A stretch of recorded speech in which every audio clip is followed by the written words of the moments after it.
À l'heure du déjeuner, j'ai trouvé ma femme avec notre voisin dans ma propre baignoire. Je les ai vus de mes propres yeux dans l'endroit le plus intime de ma maison, et quelque chose en moi s'est brisé à jamais. Je ne suis pas le genre d'homme qui crie ou fait des scandales. Je les ai enfermés là, et j'ai appelé sa femme pour qu'elle vienne. Mais ce qui s'est passé en moi pendant tout cela fut bien plus profond qu'un simple geste de colère. Il y a des moments très précis dans la vie qui vous changent pour toujours en un clin d'œil. Des instants qui agissent comme une sorte de séisme silencieux. Le mien est arrivé un mardi complètement ordinaire, quand j'ai décidé de rentrer chercher des documents que j'avais bêtement oubliés sur la table de la salle à manger. Je m'appelle Hugo Moreau et j'avais alors 34 ans. Je croyais sincèrement vivre une vie presque parfaite. Marié depuis 8 ans avec Camille Dubois, nous avions une maison mitoyenne dans une résidence calme en banlieue parisienne. Nous avions 2 enfants en bas âge qui remplissaient la maison de sacs à dos traînant partout, de dessins collés sur le frigo et de rires dans le couloir. C'était une de ces résidences pleines d'arbustes taillés, de lampadaires identiques et d'enfants faisant du vélo au crépuscule. Nous avions des voisins que nous considérions comme de proches amis, des gens avec qui nous partagions des barbecues, des matchs de foot et des confidences de palier. Je travaillais comme expert en sinistre dans une grande compagnie d'assurance. Un métier qui peut sembler ennuyeux, mais qui me donnait le sentiment d'être utile et d'avoir le contrôle. Ma routine était prévisible, confortable et sûre. Du moins, c'est ce que je croyais. Ce matin-là, j'étais parti de la maison à toute vitesse, comme presque toujours. Camille était restée dans son bureau à domicile, comme elle le faisait depuis quelques mois, depuis qu'elle avait commencé à travailler en télétravail sur des questions de conseil financier. À ce soir, mon amour, m'avait crié Camille depuis son bureau quand j'avais fermé la porte d'entrée sans lever les yeux de l'écran.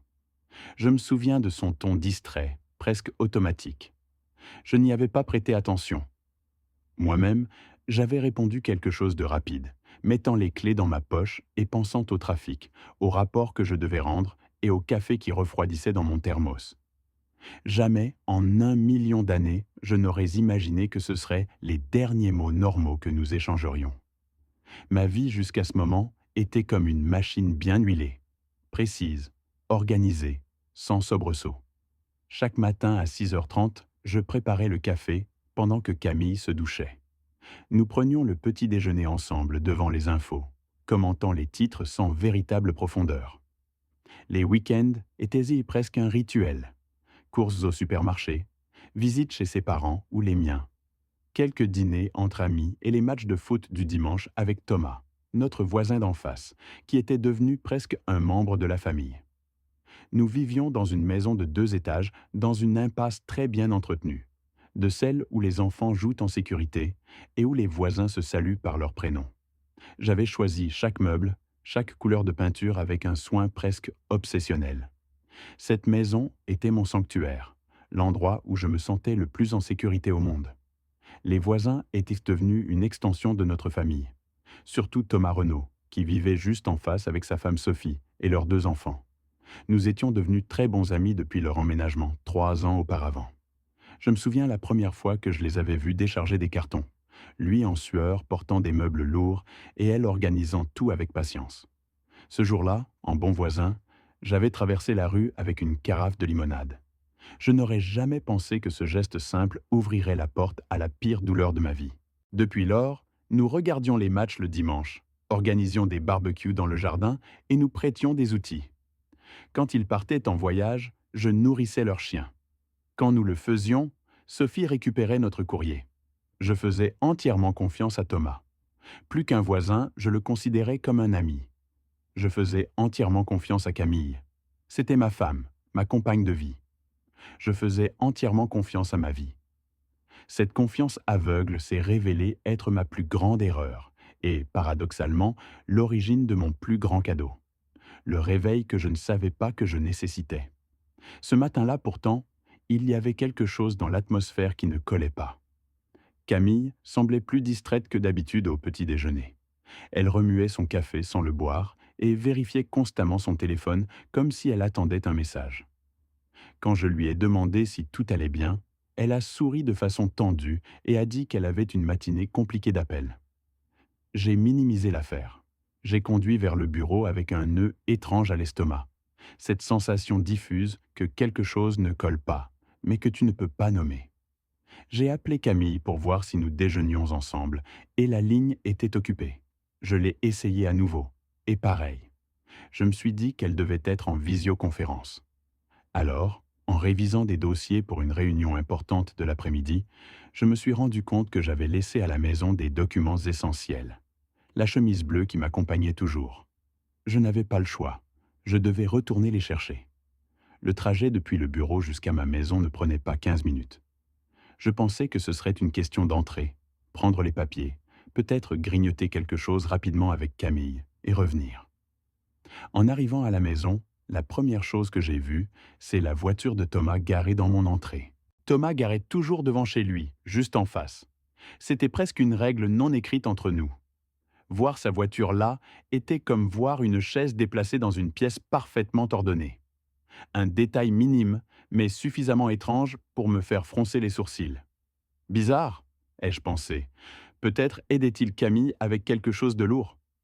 Les excuses pour me tranquilliser apparaissaient seules, automatiques. J'ai ouvert la porte avec ma clé, et le silence m'a frappé instantanément. Trop de silence. Camille mettait toujours de la musique pendant qu'elle travaillait. Si Thomas était là, l'habituel aurait été d'entendre des rires, une conversation. Mais la maison était muette. J'ai laissé les clés dans la coupelle de l'entrée et j'ai senti que l'air devenait plus dense, comme si la maison savait quelque chose que je ne savais pas encore. Camille, ai-je appelé depuis le couloir. Personne n'a répondu. Je suis allé à la cuisine, pensant qu'ils étaient peut-être dans le jardin, mais il n'y avait aucune trace d'eux. Puis j'ai entendu quelque chose qui m'a glacé le sang. Le bruit de l'eau qui coulait dans la salle de bain principale. La salle de bain que j'avais partagée avec Camille pendant 8 ans. Au début, mon cerveau a cherché l'explication logique la plus innocente. Peut-être Camille se douchait-elle avant une visioconférence? Mais la voiture de Thomas était toujours dans l'entrée. Où était-il? Je suis monté avec le cœur emballé, essayant de me raccrocher à n'importe quelle explication raisonnable. J'étais expert en cela. Justifier, minimiser, ne pas voir ce qui était devant mes yeux.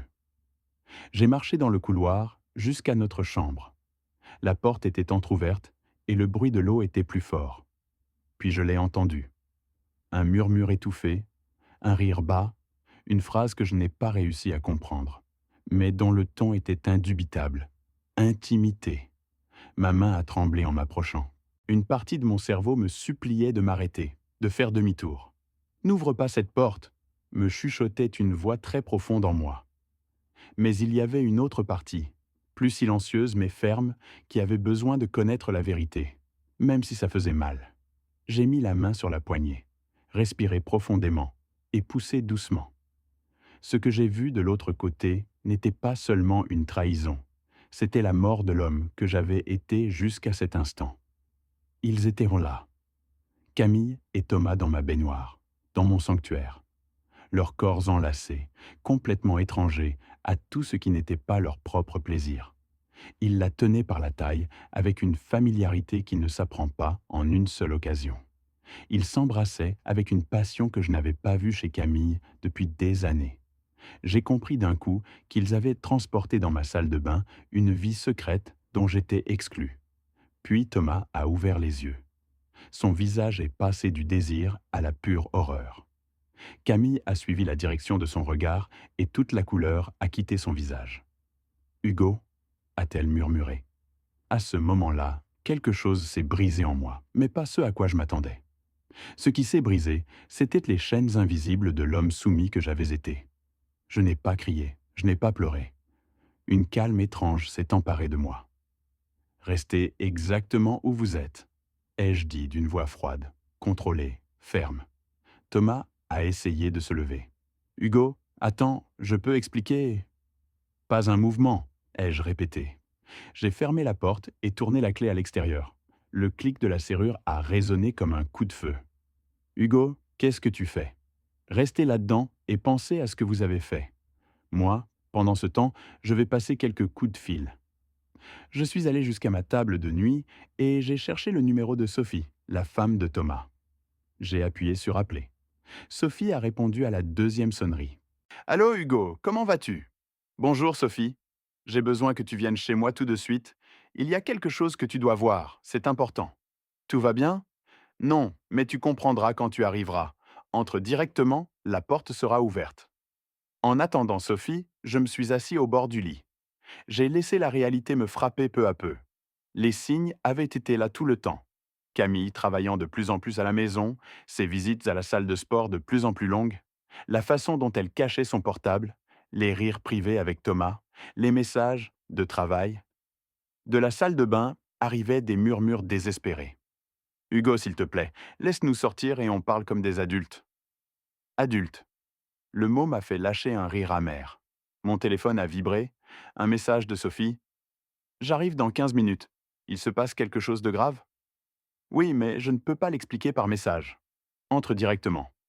Dans ces minutes d'attente, j'ai fait quelque chose que je n'avais jamais fait. J'ai vérifié le téléphone de Camille. Elle l'avait laissé sur la table de nuit. Après 8 ans de mariage, nous croyions en la transparence totale. Quelle ironie. Ce que j'ai trouvé a confirmé que la trahison était bien plus profonde. Les messages entre Camille et Thomas remontaient à plus de 6 mois. 6 mois de «Bonjour beau gosse» et «Je ne peux pas arrêter de penser à toi». 6 mois de plans minutieux pour se voir quand je n'étais pas là. 6 mois à se moquer de ma naïveté. «Hugo est tellement innocent», avait écrit Camille. «Je crois qu'on pourrait le faire dans le salon et il ne s'en rendrait même pas compte». «C'est ce que j'adore chez toi», répondait Thomas. Contrairement à lui, tu es audacieuse, spontanée, amusante. Lui est tellement prévisible.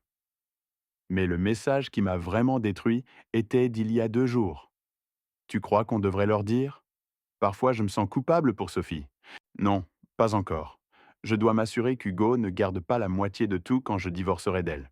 Donne-moi encore quelques semaines.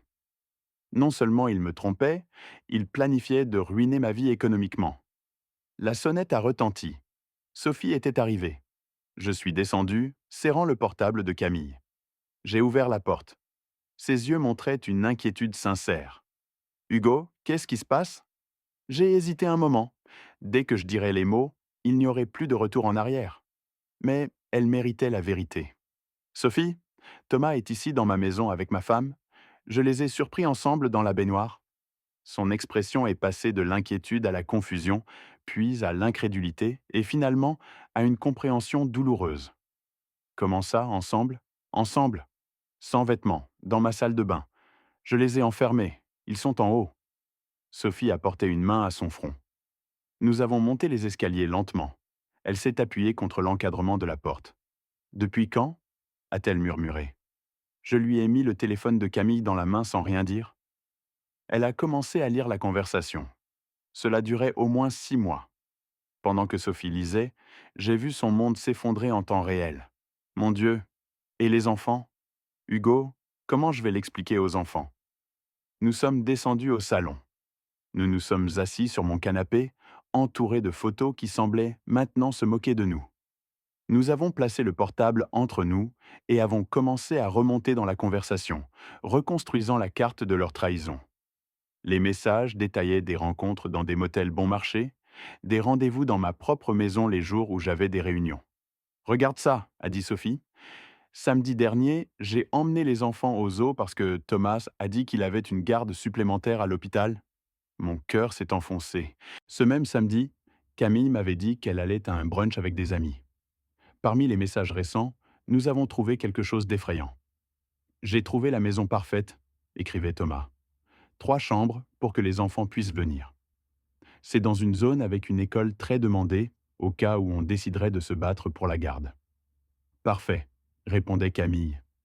Dès que je me serai débarrassé d'Hugo et toi de Sophie, on commencera notre vraie vie, sans secret, sans mensonge, juste nous. Sophie a lu ce message à voix haute. Sans mensonge. Après 6 mois de rien d'autre que des mensonges. Ils nous utilisent, ai-je dit à Sophie. Ils nous utilisent tous les deux comme blague privée. À cet instant, j'ai vu quelque chose changer dans ses yeux. La douleur s'est durcie, se transformant en une détermination froide. Tu sais quoi? Il est temps de monter et d'avoir une conversation. Nous avons monté les escaliers ensemble, épaule contre épaule. Jusqu'à il y a une heure, Sophie était ma voisine. Maintenant, elle était mon alliée. En arrivant dans le couloir, les sons qui sortaient de la salle de bain avaient rechangé. Ce n'étaient plus des murmures suppliants, mais une dispute à cris. C'est de ta faute, crachait Camille. Tu m'as dit qu'il ne rentrait jamais à la maison à l'heure du déjeuner le mardi. Ma faute? C'est toi qui as insisté aujourd'hui. On aurait pu attendre ce soir comme toujours. J'en ai marre des motels bon marché. Tu as dit que tu aurais déjà les papiers prêts. Même piégé, il se rejetait lorsqu'est la faute. Hugo, je sais que tu es là dehors, a vociféré Camille. On peut résoudre ça de manière civilisée.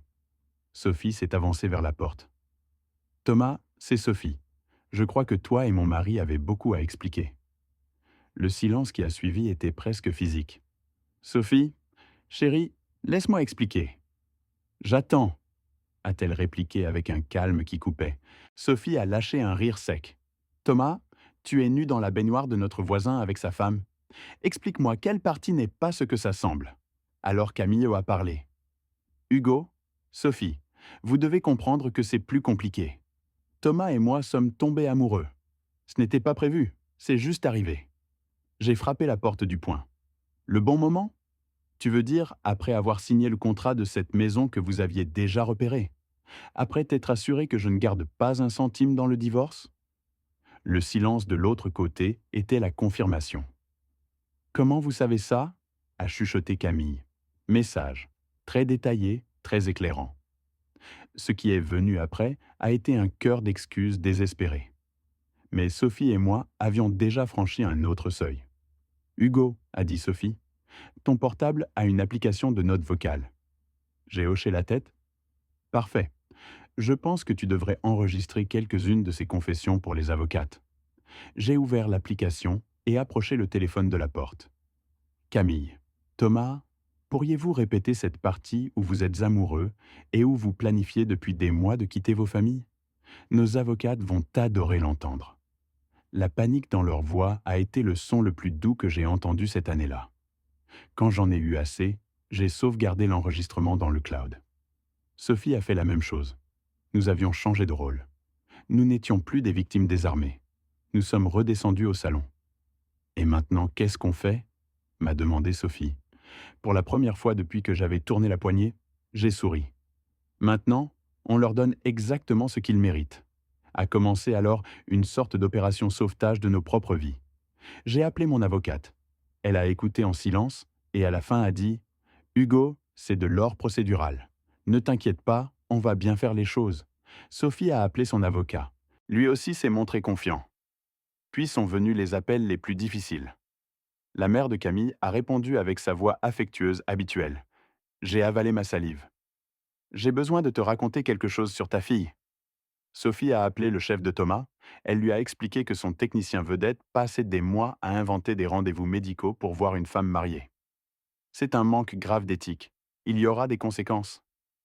Pendant que nous passions ces appels, le bruit depuis la salle de bain changeait. Hugo, s'il te plaît, 8 ans de mariage doivent signifier quelque chose. On peut aller en thérapie. Sophie, pense aux enfants. Ne détruis pas notre famille pour une erreur. Appeler erreur 6 mois de stratégie millimétrique a failli me faire rire. Tu sais quoi? Je crois qu'il est temps de les libérer. Elle m'a regardé. Tu es sûr? Complètement. Mais avant, il faut préparer le décor. Nous sommes remontés, mais nous n'étions plus les mêmes personnes. Il y avait en nous la conscience de notre force. Avant de tourner la clé, j'ai regardé Sophie. Quoi qu'il arrive, ce jour m'a changé pour toujours. Elle a hoché la tête avec des larmes dans les yeux. Moi aussi. Je pensais que je m'effondrerais, mais je suis là. Camille, Thomas, vous allez sortir maintenant, mais les règles ont complètement changé. J'ai tourné la clé. La porte s'est ouverte lentement. Thomas est sorti le premier, enveloppé dans une serviette, les yeux rouges. Camille est sortie derrière, tremblante. Elle a fait un pas vers moi, mais je me suis écarté. Ne me touche pas. Tu n'as aucun droit de me toucher, plus jamais. Sophie s'est placée à mes côtés, droite comme une colonne. Assis, asseyez-vous, parce que maintenant vous allez écouter ce qui va se passer. Ils se sont assis comme deux élèves, attendant une réprimande. Premièrement, Vous allez vous habiller et partir immédiatement. Camille, tu pourras revenir demain avec la police ou un témoin. Aujourd'hui même, je change la serrure. J'ai vu son visage se décomposer. Deuxièmement, nos avocates sont déjà informées. Nous avons des messages, des audios, des dates. Tout est sauvegardé. Camille, ton plan de me laisser sans rien est devenu ton pire cauchemar légal.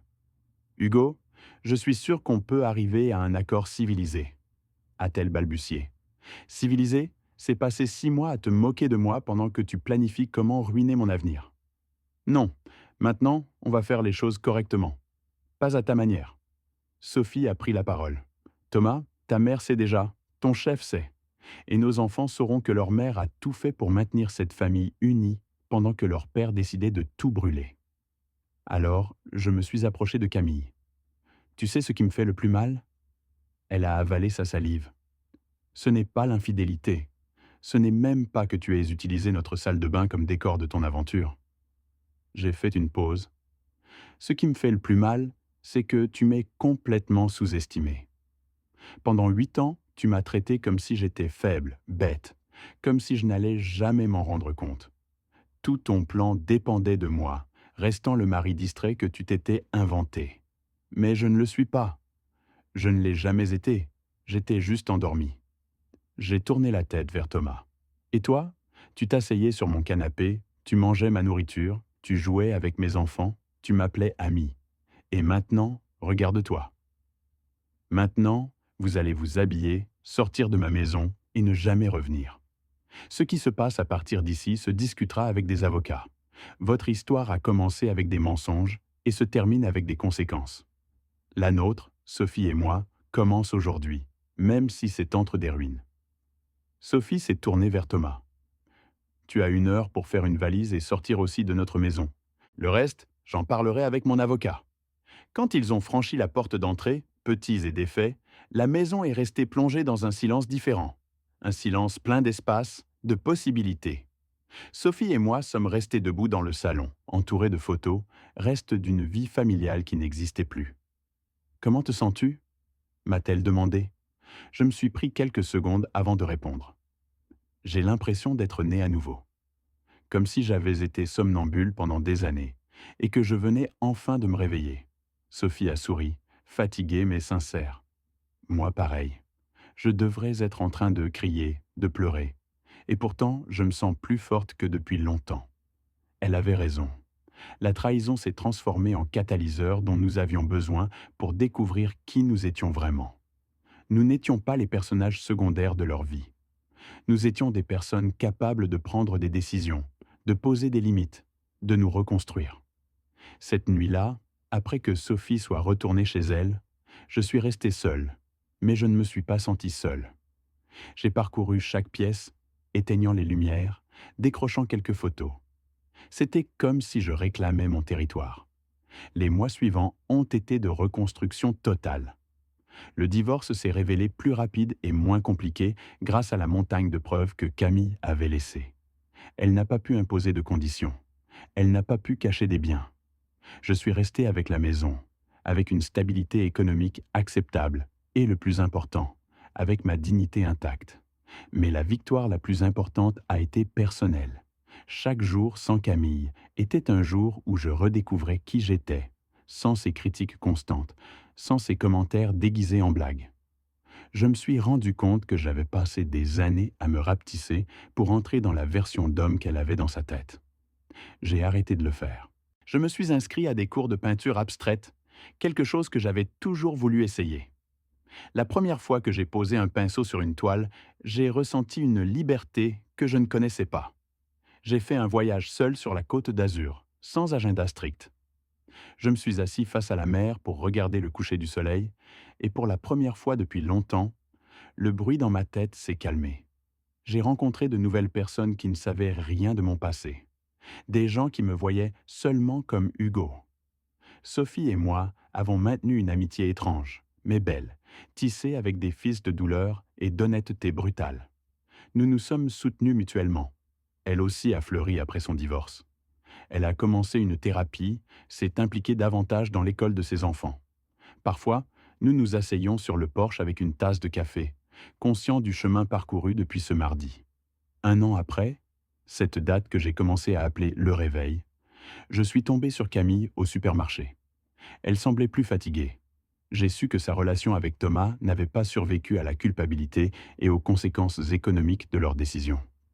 Quand nos chariots se sont retrouvés face à face, elle a levé les yeux. Hugo, je voulais te dire que je suis désolé pour tout. Je l'ai observé quelques secondes. J'ai cherché en moi une étincelle d'amour, de haine, de rancune. Je n'ai rien trouvé, seulement de l'indifférence, un vide tranquille. Je sais, mais je n'ai pas besoin de ton pardon, Camille. Ta trahison m'a donné le plus grand cadeau que tu pouvais me faire. Elle m'a montré qui je suis vraiment.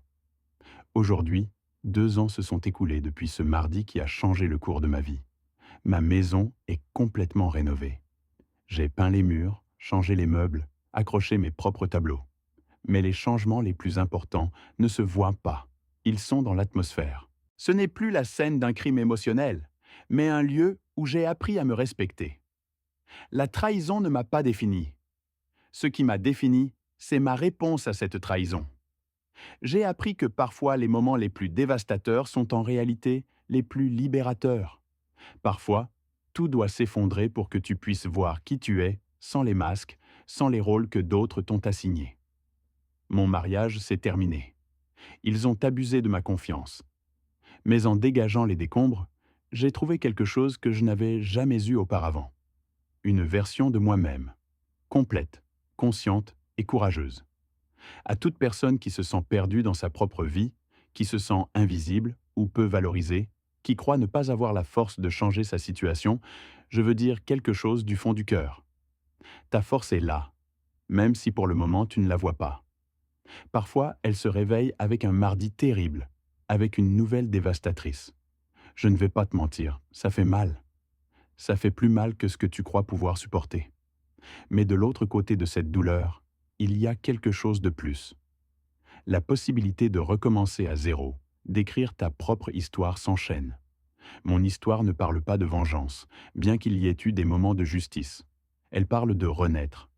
Elle traite de comment, quand tu crois avoir tout perdu, en réalité tu peux être sur le point de tout gagner. La trahison m'a donné ma liberté, et ma liberté m'a donné ma vraie vie. Merci d'avoir écouté mon histoire.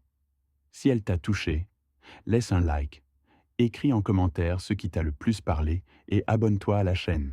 Beaucoup d'autres histoires arrivent. Ce n'est pas la fin de la mienne, c'est seulement le début de quelque chose de meilleur.